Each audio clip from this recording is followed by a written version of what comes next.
आप सभी का SR success to words channel में स्वागत है। हम पढ़ रहे हैं चैप्टर 5 पृष्ठ रसायन सरफेस केमिस्ट्री। आज का हमारा टॉपिक है कोलाइड रसायन के अनुप्रयोग। तो आज के टॉपिक को समझने के लिए और इसे इजी बनाने के लिए मैं सीमा मैम के साथ वीडियो के अंत तक बने रहिए। और इसकी पिछली वीडियो यदि आपने नहीं देखी है तो डिस्क्रिप्शन में सभी वीडियो की लिंक दी गई है, वहां से आप वीडियो देख सकते हैं। तो चलिए आज की क्लास स्टार्ट करते हैं। तो कोलाइडी रसायन के अनुप्रयोग। तो जो कोलाइड रसायन है, इसमें जो कोलाइडी तंत्रों का उपयोग किया जाता है, कोलाइडी विलयनों का उपयोग किया जाता है, हम इसको दैनिक जीवन में उपयोग करते हैं। किस तरीके के उपयोग करते हैं ये हम नहीं समझ पाते हैं, तो आज हम इसको समझेंगे। और दैनिक जीवन के साथ साथ में उद्योगों में भी कोलाइडी विलयन का गुणों का उपयोग किया जाता है। तो चलिए आज हम इसको समझते हैं। तो फर्स्ट इसमें अनुप्रयोग है मल से गंदगी पृथक करना। यानी कि जो बड़े बड़े शहरों में नालियों का गंदा पानी बहाने के लिए पहले से उसमें गंदगी के कणों को अलग करना होता है। तो गंदगी के कणों को अलग करने के लिए वैद्युत कण संचलन विधि का प्रयोग किया जाता है। इसमें जो गंदगी के कण को धन कण संचलन विधि से अलग किया जाता है। जैसे हम चित्र में देख रहे हैं, इसमें जो दो टैंक होते हैं ये आपस में जुड़े रहते हैं और इसमें धातु के दो इलेक्ट्रोड लगे रहते हैं। तो एक इलेक्ट्रोड धनावेशित होता है, एक इलेक्ट्रोड ऋणावेशित होता है। तो जो गंदगी के ठोस कण होते हैं ये जल में फैले हुए होते हैं। अब जब इन इलेक्ट्रोडों पर जो गंदगी के कण होते हैं वो जिस प्रकार का कण होता है वो उस प्रकार के इलेक्ट्रोड की ओर आकर्षित होकर के स्कंदित हो जाते हैं और इलेक्ट्रोडों पर ये स्कंदित मल जो है इकट्ठा हो जाता है, मतलब गंदगी के कण जो है इकट्ठे हो जाते हैं और इलेक्ट्रोडों से इनको अलग कर लिया जाता है ताकि जो नाली के पानी के बहाव में आसानी हो। और जो ये गंदगी के कण है या स्कंदित मल है जो अलग किया गया है, इसको उर्वरक के रूप में उपयोग कर लिया जाता है। सेकंड अनुप्रयोग है रबर प्लेटिंग। रबर प्लेटिंग में जो रबर होता है, रबर का कोलाइडी विलयन में लेटेक्स पाया जाता है। तो जो लेटेक्स होता है वो ऋणावेशित कण होते हैं। तो जब लेटेक्स को गर्म किया जाता है तो रबर के कण का स्कंदन हो जाता है। तो जिस भी पदार्थ पर रबर को चढ़ाना होता है, जैसे कि हम चित्र में देख रहे हैं कि यहाँ पर ये लेटेक्स है और एक इलेक्ट्रोड लगा हुआ है। तो जब विद्युत धारा प्रवाहित की जाएगी तो जिस भी पदार्थ पर हमको रबर का परत चढ़ाना होता है वो एनोड का कार्य करता है। तो जब विद्युत धारा प्रवाहित करते हैं तो जो रबर के कण है, ऋणावेशित कण पदार्थ पर जमा हो जाते हैं और उस पर रबर की परत चढ़ जाती है। तो इस प्रकार से रबर की प्लेटिंग की जाती है। नेक्स्ट थर्ड पॉइंट है जल का शुद्धिकरण। अब जैसे कि हम जानते हैं कि जो नल का पानी आता है, ये नल का पानी पूरी तरीके से शुद्ध नहीं होता है। ये पानी साफ दिखाई देता है लेकिन फिर भी इसमें कुछ ना कुछ अशुद्धियां रहती है। जैसे कि मिट्टी के कण रहेंगे, मिट्टी के इतने बारीक कण रहते हैं कि वो हमको दिखाई नहीं देते हैं। बैक्टीरिया रहते हैं और कुछ विलयशील अशुद्धियां उसमें उपस्थित रहती है। तो ये जो अशुद्धियां रहती हैं उस पर ऋणावेश होता है। तो हमने घरों में जनरली देखा है कि मम्मी घर में जब पानी भरते हैं तो यदि पानी थोड़ा सा भी गंदा दिखाई देता है तो उसमें फिटकरी चला देती है। तो अशुद्ध जल में फिटकरी को क्यों चलाया जाता है? फिटकरी का सूत्र K2SO4 into Al2SO4 thrice into 24H2O। तो ये जो फिटकरी का सूत्र है, इसमें जब हम अशुद्ध जल में फिटकरी को मिलाते हैं तो इसमें से एल्युमिनियम 3+ आयन अशुद्धियों के ऋण आवेशित कोलाइडी कणों का स्कंदन कर देती है और जो अशुद्धियां होती हैं वो पात्र की तली में बैठ जाता है। तो इस प्रकार से जल का शुद्धिकरण किया जाता है। फिफ्थ पॉइंट है कोलाइडी और औषधियां। जो बहुत सी मेडिसिन होती हैं ये कोलाइडी अवस्था में बनाई जाती है। ऐसा क्यों किया जाता है? क्योंकि कोलाइडी कणों का पृष्ठ क्षेत्रफल अधिक होता है। तो इससे कोलाइडी कण के पृष्ठ क्षेत्रफल अधिक होने के कारण जो हमारा शरीर है, शरीर के ऊतक के द्वारा इनका अधिशोषण अधिक अच्छे से और जल्दी से होता है, जिससे औषधि तुरंत प्रभावशील होती है और अधिक प्रभावशील होती है। तो कुछ कोलाइडी विलयनों का अलग अलग रूप में प्रयोग किया जाता है, कुछ कोलाइडी को इंजेक्शन के रूप में, कुछ कोलाइडी को विलयन को टॉनिक के रूप में, कुछ को कीटनाशक के रूप में। इस तरीके से इन मेडिसिन का, कोलाइड मेडिसिन का उपयोग किया जाता है। तो उदाहरण देखते हैं। आंखों की औषधि के लिए इंजेक्शन के रूप में आर्जिरॉल और प्रोटारगॉल का उपयोग किया जाता है, और कीटनाशक के रूप में कोलाइडी सल्फर का उपयोग किया जाता है। जो काला ज्वर की औषधि है उसमें कोलाइडी एंटीमनी का उपयोग किया जाता है।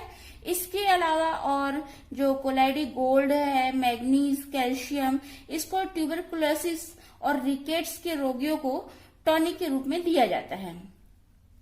तो इस प्रकार से हम देखें कि कोलाइडी को इस प्रकार से मेडिसिन के रूप में भी यूज किया जाता है।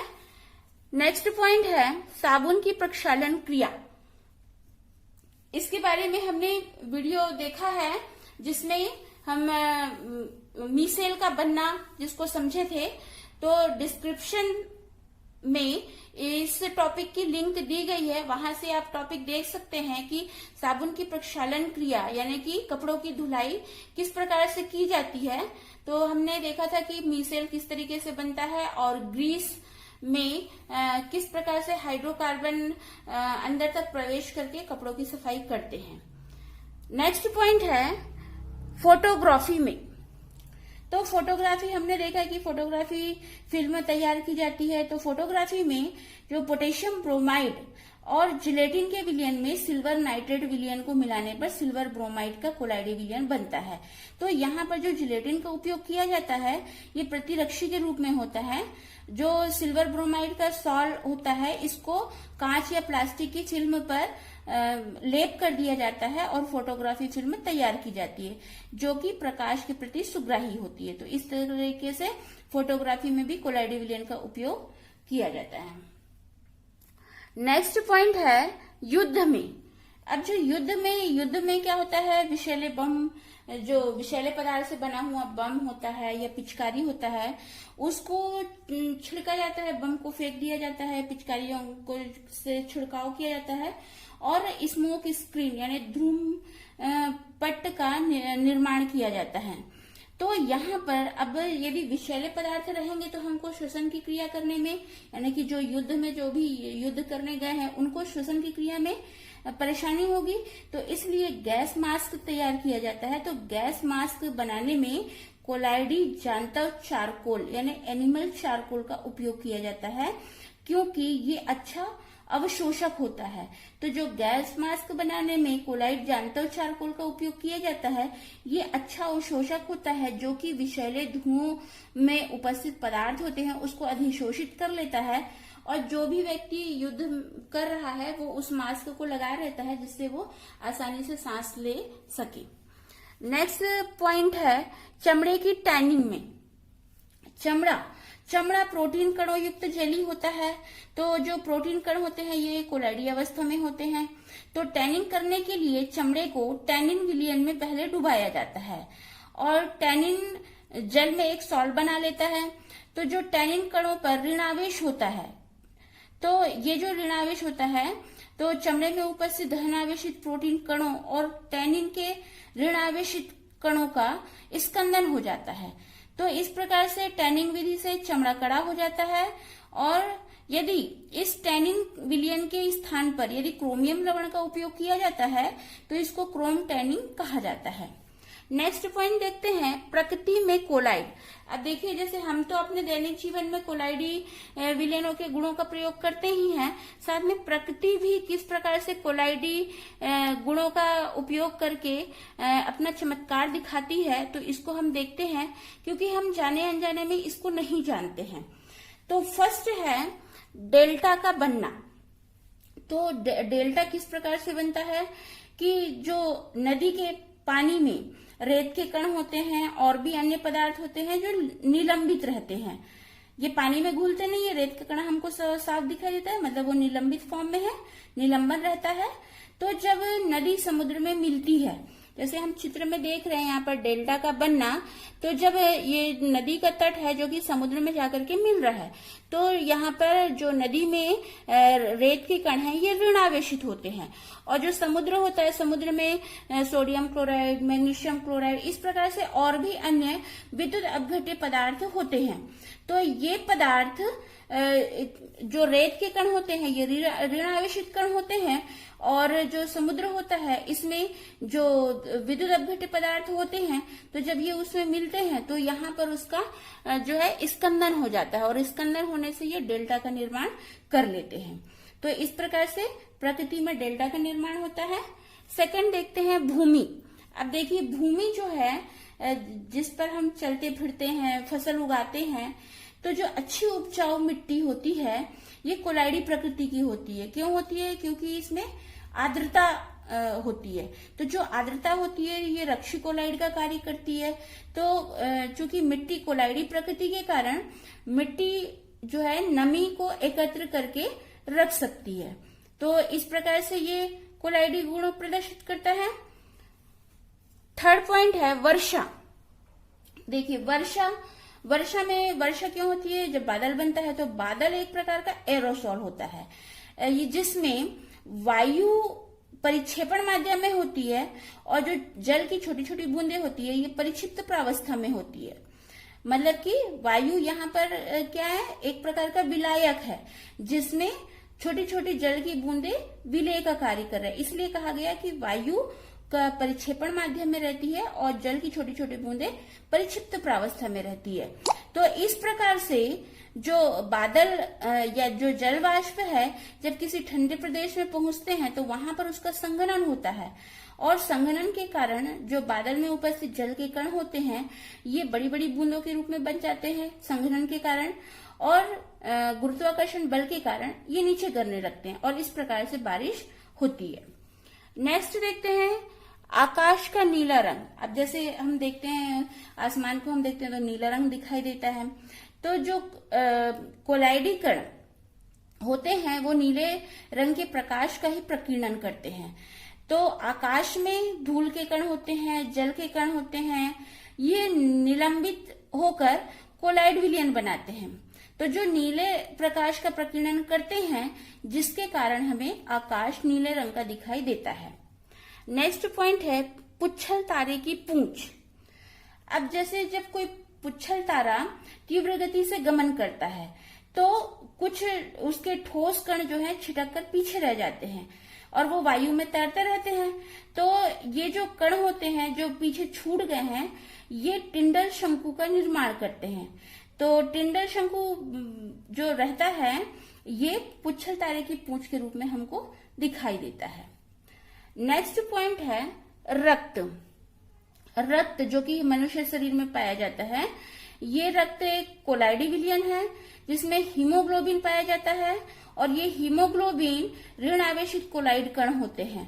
तो जैसे जब हमारे शरीर में कोई भाग कट जाता है तो यदि वहां पर फेरिक क्लोराइड का विलयन या फिर फिटकरी को लगा दिया जाता है तो रक्त का बहना बंद हो जाता है, यानी कि रक्त का थक्का जमने लगता है। तो ऐसा क्यों होता है?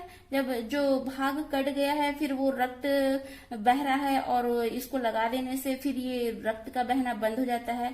तो जो जब रक्त बहता है तो हम फेरिक क्लोराइड का विलयन लगाएंगे, तो वहां पर चूंकि हीमोग्लोबिन क्या है? ऋण आवेशित कोलाइडी कण है। तो इस पर जब फेरिक क्लोराइड लगाया जाता है, फेरिक क्लोराइड का विलयन, तो ये Fe3+ आयन के द्वारा जो रक्त में उपस्थित ऋणावेशित कण है उसको स्कंदित कर देता है। और यदि फिटकरी को लगाया जाता है तो फिटकरी में Al3+ आयन के द्वारा ये ऋण आवेशित को स्कंदित कर दिया जाता है, जिसके कारण रक्त का थक्का जमने लगता है और रक्त का बहना बंद हो जाता है।